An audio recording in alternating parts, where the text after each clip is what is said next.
A teenager who admitted taking part in a mugging that preceded the stabbing death of a Barnard College student was sentenced on Monday to up to 18 months in a juvenile detention center, where he will undergo mental health counseling and be able to continue his education. Under the sentence imposed by a family court judge, the teenager, a 14-year-old boy whom the New York Times is not naming because he is a minor, must serve at least 6 months and will be credited for the time he has already spent in juvenile detention since being arrested. The boy pleaded guilty this month to robbery for his role in the deadly attack on the Barnard student, Tessa Majors. He is one of 3 teenagers to be charged in the murder of Ms. Majors. The other 2 have been charged as adults with second-degree murder and robbery. The sentence did not satisfy Ms. Majors's family. There are no minor actors in the murder of Tess Majors, the family said in a statement that was read in court. The statement also took issue with language used during the proceedings that Ms. Majors's family said made it sound as if she had not been killed intentionally. Tess Majors did not die in an accident, the family said. Ms. Majors, an 18-year-old from Virginia, was a first-year Barnard student when, the authorities say, she was fatally stabbed in a struggle with the teenagers in Morningside Park in Manhattan on the evening of December 11. The circumstances of the killing recalled an earlier era, when violent crime was rampant in the city and parks were considered dangerous after dark. In handing down the sentence, Judge Carol Goldstein of Family Court in Manhattan acknowledged the crime's seriousness and the loss experienced by the Majors family. But she also said the teenager had never touched Ms. Majors and had no previous arrests. The judge sentenced him to 18 months of confinement in a highly structured and attentive supervised residential facility, with a minimum of 6 months. Citing presentencing reports, she said the teenager needed therapy and educational support and possibly drug therapy.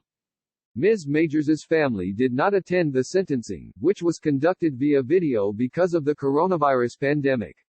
But in the remarks, which were delivered by a city lawyer, Rachel Glantz, they criticized the deal that resulted in his plea to a robbery charge rather than the second-degree murder charge facing the other 2 defendants in the case. As Ms. Glantz read from the statement, the defendant could be seen sitting quietly in front of a video camera at the city-run juvenile center where he is being held. He pursed his lips and leaned forward occasionally, but otherwise showed little emotion. An aunt and uncle who are the boys' legal guardians, Shakoya Carr and Roosevelt Davis, were visible in another video panel. In their statement, Ms. Majors's family questioned the point of several days of pretrial hearings, many of them attended by the defendant's family and the victim's father, Inman Majors, during which public defenders sought to have the teenager's confession thrown out. These hearings have amplified our pain, Ms. Glantz read from the family's statement.